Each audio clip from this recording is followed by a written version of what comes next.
Hello everyone, আমি ভাস্কর। আজকে কথা বলবো যে থাম্বনেলে লিখেছি যে বাংলার বক্স অফিস কিং এখনকার সময় মিঠুন দা।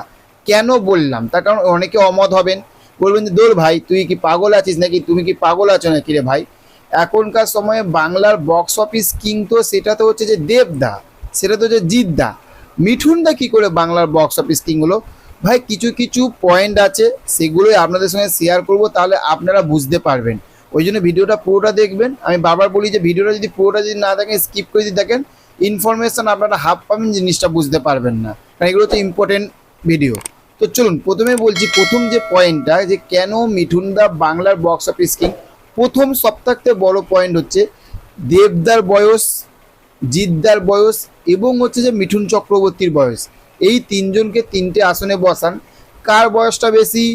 মিঠুন চক্রবর্তী। আচ্ছা, এইবার দেবদা কবে সিনেমা জগতে এসেছে, জিদ্দা কবে সিনেমা জগতে এসেছে, মিঠুন চক্রবর্তী কবে সিনেমা জগতে এসেছে? কে আগে এসেছে? মিঠুন চক্রবর্তী। আচ্ছা, কার নলেজ বেশি হবে? মিঠুন চক্রবর্তী। এবার একটা কথা বলি, দেখুন যে আজ মিঠুন দা, আমার যতটা সম্ভব মনে হয় মিঠুন দা 70+ বয়স হয়ে গেছে, এটা আমার যতটা আইডিয়া বুঝি। হয়তো তার বেশি হতে পারে, হয়তো কিছু কম হতে, বেশি হতে পারে, ঠিক আছে।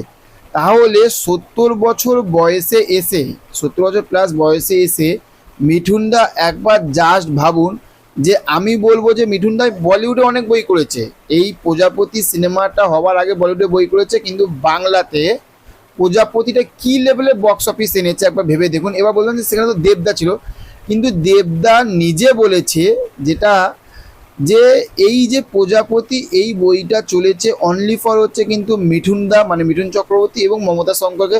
তারা এত বছর পরে মমতা শঙ্কর ম্যামকে এবং মিঠুন চক্রবর্তীকে একসঙ্গে সিনেমা পর্দায় দেখার জন্য কিন্তু হাজারে হাজারে লাখো লাখো লোক কিন্তু সিনেমাতে এসে কিন্তু দেখেছে যে এদের জুটিটাকে আবার ফিরিয়ে আনতে পেরেছে, সেটা হচ্ছে দেবদা।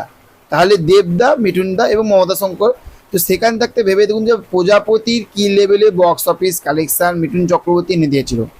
নেক্সট আর একটা, সেটা লাস্ট মিঠুন চক্রবর্তী, মানে মিঠুন দার লাস্ট আরেকটা বই যেটা অভিনয় দেখেছিলাম আমরা, সেটা হচ্ছে যে কাবুলিওয়ালা, যেটা হচ্ছে যে দেবদার প্রধানের সঙ্গে ক্লাস করেছিল।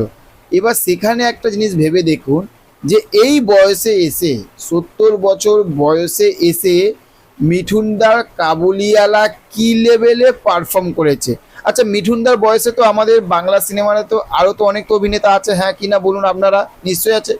রঞ্জিত মল্লিক রয়েছে, আরও অনেক ভালো ভালো অভিনেতারা রয়েছে, পরাণ বন্দ্যোপাধ্যায় রয়েছে, কিন্তু মিঠুন চক্রবর্তী যে বক্স অফিস কালেকশানটা এনে দিচ্ছে, সেটা কি অন্য কেউ এনে দিতে পারবে? পারছে না। তাহলে আপনারা বুঝতেই পারছেন যে কেন বলছি যে মিঠুন দা এখনকার সময়ে বক্স অফিস কিং। আপনারা তাহলে নিশ্চয়ই বুঝতে পেরে গেছেন। যে আমি যদি ভুল বলে থাকি তাহলে অবশ্যই আপনারা কমেন্ট করুন যে হ্যাঁ ভাই তুই ভুল বলছিস বা তুমি ভুল বলছো। আর যদি ঠিক বলে থাকি তাহলে ভিডিওটা যদি আপনাদের ভালো লেগে থাকে তাহলে একটা লাইক করবেন এবং কাছের বন্ধুদের কাছে শেয়ার করে দেবেন। আর চ্যানেলে যদি নতুন হয়ে থাকেন চ্যানেলটিকে অবশ্যই সাবস্ক্রাইব করে পাশে থাকবেন। দেখা হচ্ছে নেক্সট অন্য কোনো ভিডিওতে। ভালো থাকবেন আপনারা।